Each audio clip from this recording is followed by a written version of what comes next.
Howdy do, cowpokes, and welcome back to 10 insane details you probably didn't know. This time, we're back once again in Red Dead Redemption 1. You think you can shoot, do you? Why don't you prove it? Te voy a llenar de agujeros. Come on, let's see how fast you really are.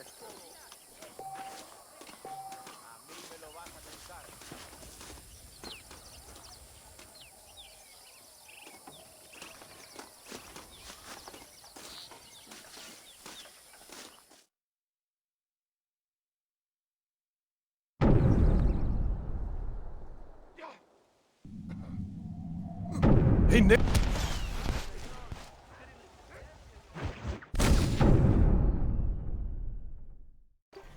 If you look up on a clear night, you can actually see shooting stars streaming across the night sky.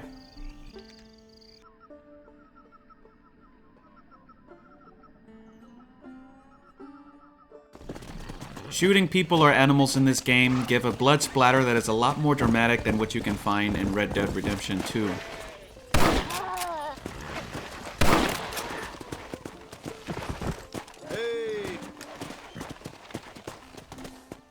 When playing poker with Mr. Rickets and Chuparosa, you can actually hear him say a line of dialogue that John will repeat later on in the story to Abigail.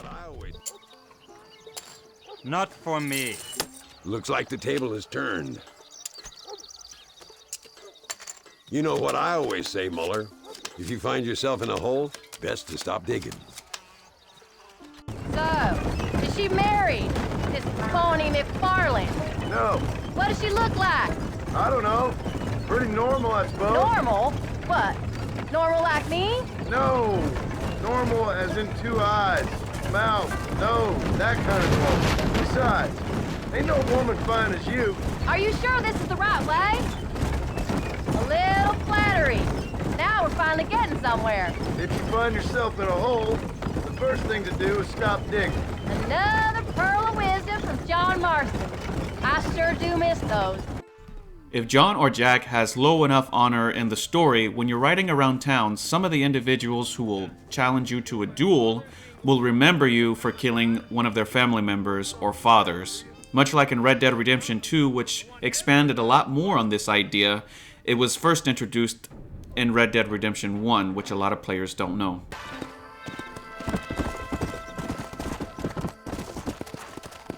Hijo de puta! You killed my father, gringo. Ahora te voy a matar. You want some of the same, do you? Come, I want everybody to watch me kill you.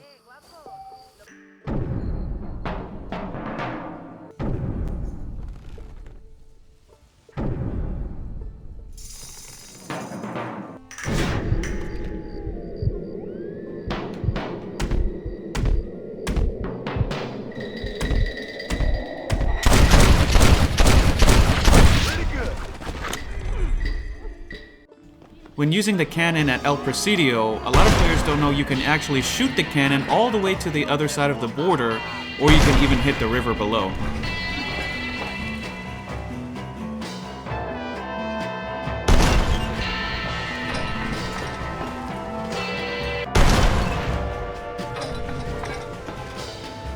Anyone still moving?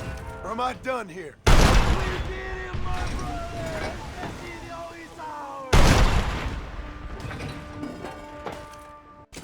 Another really impressive detail I just realized is that shooting guns in wide open spaces like shown here in this desert in Mexico will give off a huge loud echo.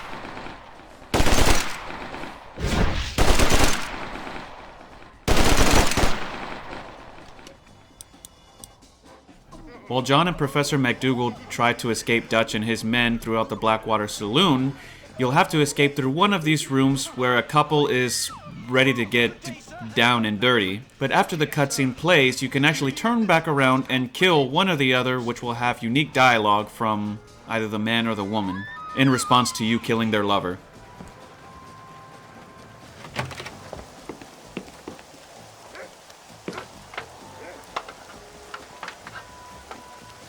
Come on! We can get to the roof this way!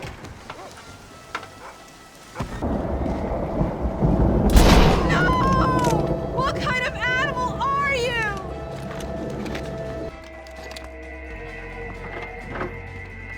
For the love of God, what have you done? Something else pretty interesting from the first Red Dead that a lot of players may not know is that Dutch's voice actor, Benjamin Byron Davis, actually voices the Native American that you help with Professor McDougal, who's named Nastas. Pay close attention to both voices and you can see the similarities between the two. Like you. Only we're fighting for an idea, not just for ourselves.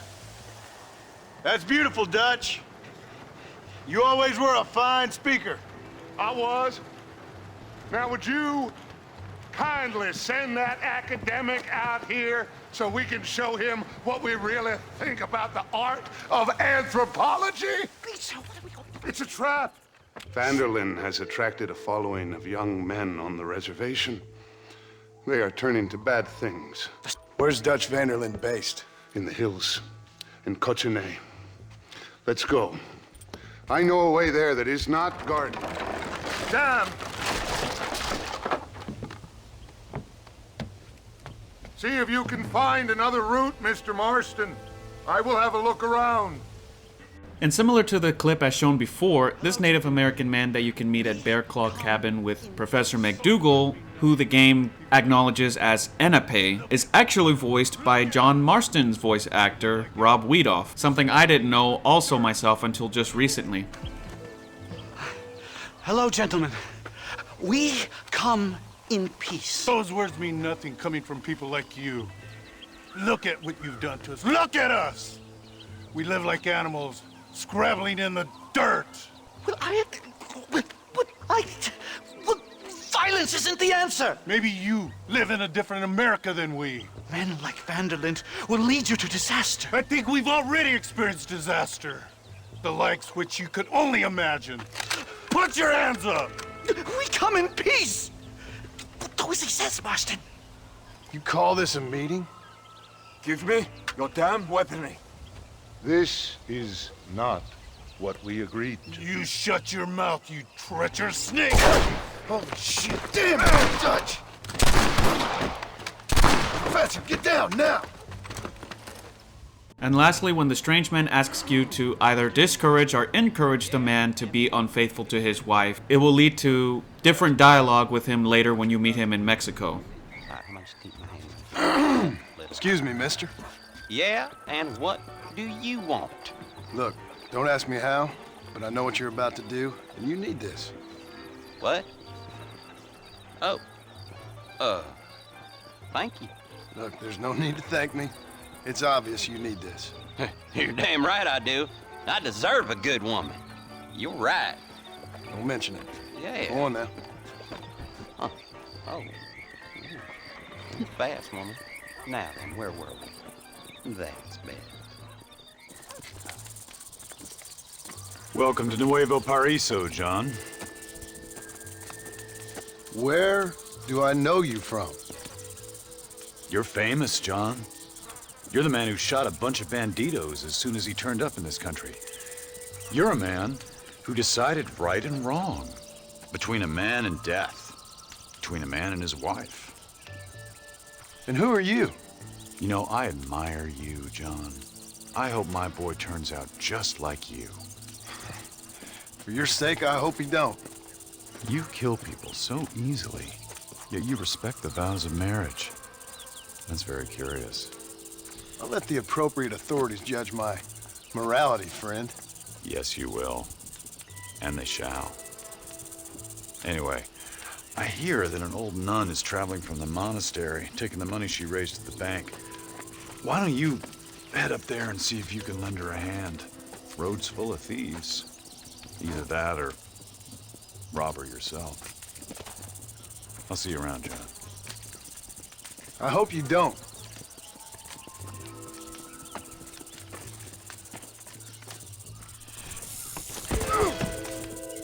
What are you? Damn critter! Don't tell me you've gone soft in your old age.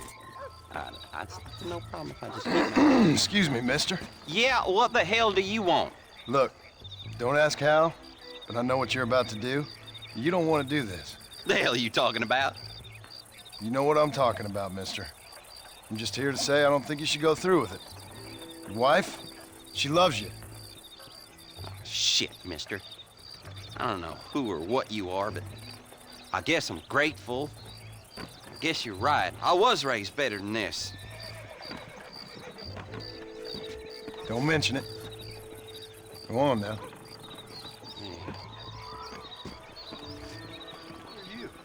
You know, I admire you, John. I hope my boy turns out just like you. For your sake, I hope you don't. But why are you faithful to your wife if you pay a man to sleep with whores? I'll let the appropriate authorities judge my morality, friend. Yes, you will. And they shall. Anyway, I hear that an old nun is traveling from the monastery, taking the money she raised at the bank. Why don't you head up there and see if you can lend her a hand? Road's full of thieves. Either that or rob her yourself. I'll see you around, John. I hope you don't.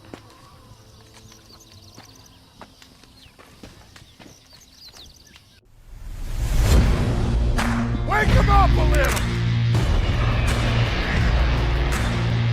Forgiveness? There's some folks that don't deserve it.